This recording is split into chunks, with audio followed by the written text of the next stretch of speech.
Can you grow a small trading account?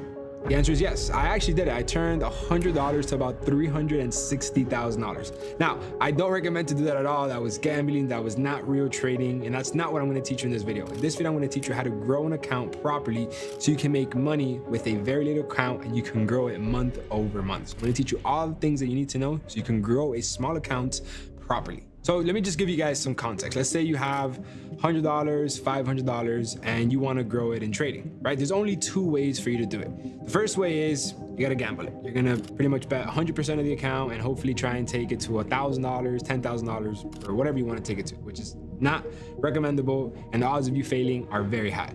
And then the other is going to be a very, very slow marathon on a percentage-based growth week after week, month after month, which is the real way of trading. And in this video, I'm going to teach you the tips on how to do that correctly. And this is something that 90% of the traders in the industry do not do correctly, simply because they don't know the basis of growing an account properly. And that's because a lot of traders, they think becoming a successful trader or a profitable trader is when they turn $100 to 10,000 or turning 300 to 30,000, whatever. Actually, a crazy story is Jordan, one of my top students now, which is crazy. He, for his first 2 years of trading, he thought that he would only become a profitable trader once he turned $500 to $10,000. He was 2 years trying to do this, and he took the 500 to about 800 and to about 2,000, then he would blow it. And he would do it back and forth for about 2 years, and he never made any money. And I met him one day, and then he's like, bro, I keep winning trades, but I'm not a profitable trader because I haven't turned the 500 to 10,000. I'm like, dude, because you turned $500 to 10,000, that does not make you a profitable trader.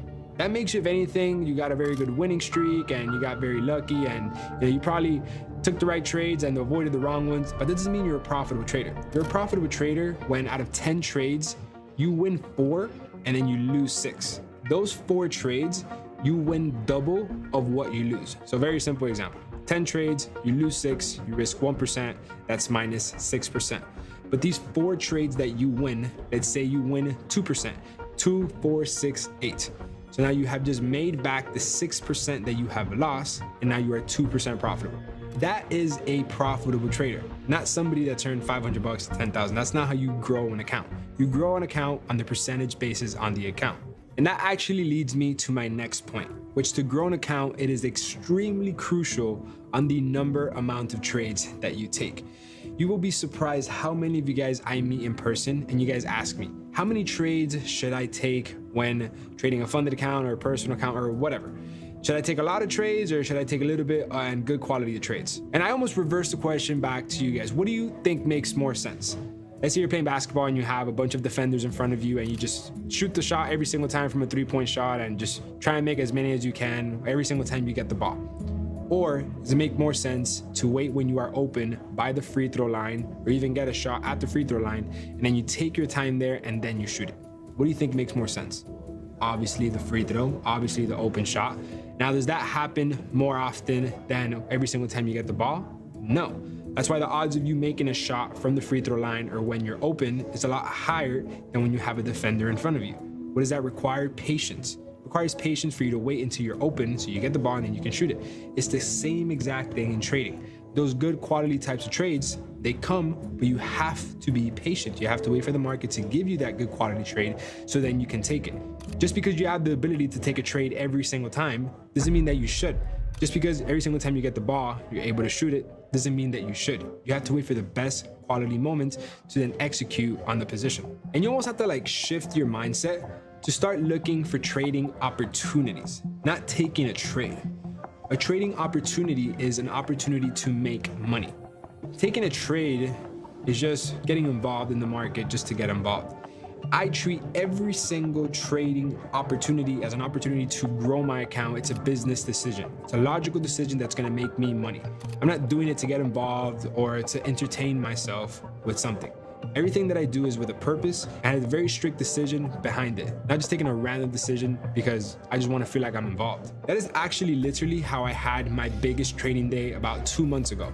I made $363,000 in one single trade. You think that comes every single day? No, I waited about 2 weeks for that trade to set itself up, and I waited about a whole entire week for the trade to complete itself. So I took my time because I treated it as an opportunity in the market. There's an opportunity to capitalize off of this market movement, not just a trade to click a buy or sell button to feel like I'm doing something. And how you can do this is by having the same mindset that I obtained. And that is by treating it pretty much the rest of your trading career, your trading life, as if you were to have one punch card. And in that punch card, you only get about 20 trades. There are only 20 trades that you can take for the rest of your life. I can guarantee you're gonna be very selective on the amount of trades that you're going to take. You're not gonna take any random trades. What is that gonna lead you to do? It's gonna lead you to take the best type of trades that you possibly can. In return, you're gonna make a lot more money because you're only focusing on what matters. But now, what if I doubled that for you? Let's say I give you 2 punch cards. One is going to be a demo punch card, which you're gonna pretty much have a free 20 test trades for the trades that you're going to take for the rest of your life. And those 20 trades that you test on that first demo punch card, the winning trades that you capitalize off of there and you learn from them, you're gonna take those then to the real punch card that you're going to use for the rest of your life. So now in those first 20 trades, you have just realized the ones that work and the ones that don't. So the mistakes that you made there, you don't make them ever again. Now you only focus on this real punch card, on the winning ones that you tested out on that demo punch card that I gave you at the beginning. What is that gonna create for you on this real life punch card? The odds of your success rate are going to grow so much that I wish I learned this so early on in my journey. It would have saved me so much time and so many losses. And this is not me just saying this or making something up. I actually got this from one of the best investors in the face of the planet, Warren Buffett. I've told students if when they got out of school, they got a punch card with 20 punches on it, and that's all the investment decisions they got to make in their entire life, they would get very rich because they would think very hard about each one. And he set the example with only 1 punch card. But then I almost was like, well, if you only get 1 punch card for 20 trades for the rest of your life, how do you know what mistakes to avoid and which ones to learn from? Well, what if you actually get 2 punch cards? 20 to test out to see what works and what doesn't. And then once you learn from that, then you go into the real market and treat it as if you only had 20 trades for the rest of your life. Now that takes me to the next point. Once you understand that you only have 20 trades to pretty much take for the rest of your life, you have to risk a calculated percentage on these trades. Now, it's not going to be 1% or 2% when you want to grow a $500 account to, let's say, 10,000. That's honestly not realistic, and it'll take you years for that to happen. The percentage that you should be risking if you're taking very quality amount of trades and very little amounts during the weeks or even months, you should be risking anywhere in between 5 and 10%. Because let's be honest, for you to take $500 to about 10,000, you're gonna have to up your risk a little bit in order for it to even make sense for you. And the risk tolerance at about 10% from a $500 account, it's only $50. So it's very doable risk, I think, for anybody that is going to get involved in the space of investing. Because let's be honest, you need money to make money. It's the realistic of this business. And keep in mind, the money that you put into this trading account, you almost have to think that it's gone, as if you already lost the money or if you already blew it. Because you cannot be attached to the wins or losses. Every single time I win a trade, I say, cool, that's the reason why I took the trade. And every single time I lose a trade, I say, cool, that's why I only risked a certain percentage of the account. You have to be extremely nonchalant on whatever outcome the trade is going to have for you. That's why the money that you put into your trading account, how I like to say, you set and forget it. Just forget about it as a whole, put it in there, treat it as an investment, and every single trade, it's an investment opportunity. And guys, please do not invest your rent money. Unless it's somebody else's money, who gives a shit? Put it in there, doesn't matter, set and forget it. And the point is, hit the subscribe button. The subscribe button is here. Hit the subscribe button on either side because we have more videos like this coming every single week. So hit the subscribe button. So now let's actually set a real scenario of what $500 can take you with a very simple win rate and a very simple percentage approach to this account. Again, this is something very realistic and very doable. So let's say you have a starting balance of $500 on your account. You're going to risk, let's say, 10% per trade on this account. So let's say you have a 50% win rate, meaning out of 10 trades, you win 5, then you lose 5. That means that you would have lost $250 on the first 5 trades if you would have lost them all in one. And then the next 5 trades you would have won.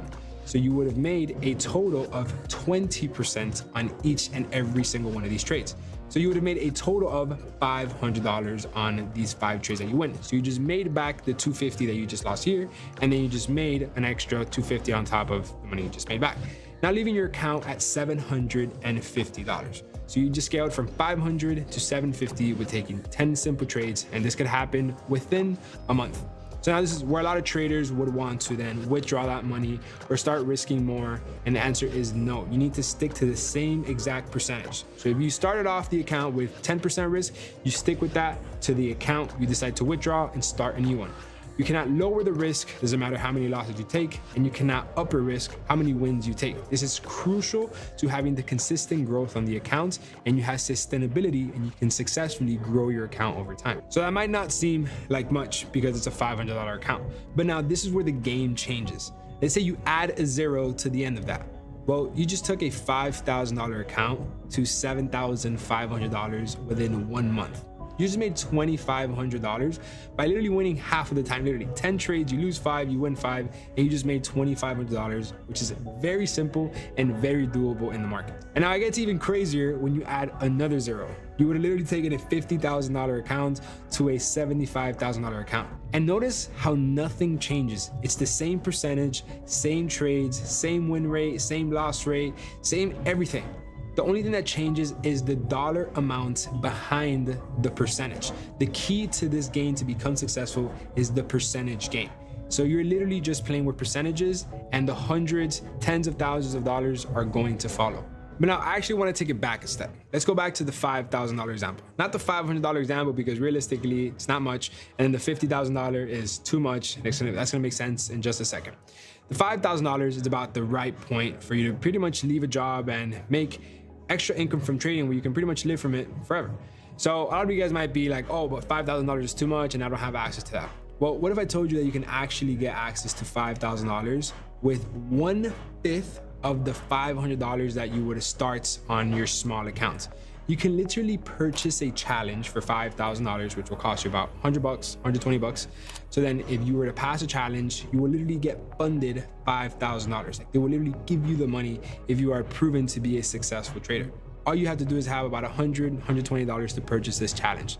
So getting access to the $5,000 is not difficult at all. If you are a successful trader, you can purchase any account size with any of these prop firms, and you can literally get hundreds of thousands of dollars just thrown at you because you have this profitable skill set. The hard thing here is the profitable skill set. It's the hard thing to obtain for a person to master and conquer, because nobody wants to be patient and apply these simple rules on how to grow an account. This literally can apply to a personal account. It can apply to a personal account. It is literally the same percentage game. The only thing that changes on the dollar amount is the dollar amount behind the percentage of the account. And what if I told you getting access to this skill set is probably as easy or even easier than getting access to these $5,000. This skill set has become even easier to understand, and for any beginner trader to actually master it and conquer it and make trading either an added part of their income or even their full-time income from trading. This is where the set and forget strategy comes in, and it lets traders make anywhere from $1,000 to $1,500 a week using the set and forget strategy that has made me $10 million in the last 4 years of trading. Now you're probably wondering what set and forget is, or you've never heard about it. All you have to do is click the link below and I have a video there for you that explains to you exactly what set and forget is and how it lets thousands of members be able to make anywhere from $1,000 to $1,500 a week using the set and forget strategy. And this is a very, very simple concept that is going to teach you how to grow your account from 500 to 1,000 to 1,000 to 10,000. It's the same strategy that let me turn $100 to $300,000. So if you guys want to know more about it, make sure you guys click the link in the description below. You guys watch the whole entire set and forget video so you see if it suits for you. Appreciate you guys watching this video all the way to the end. Make sure you guys hit that like and subscribe button, and I'll see you guys in the next video.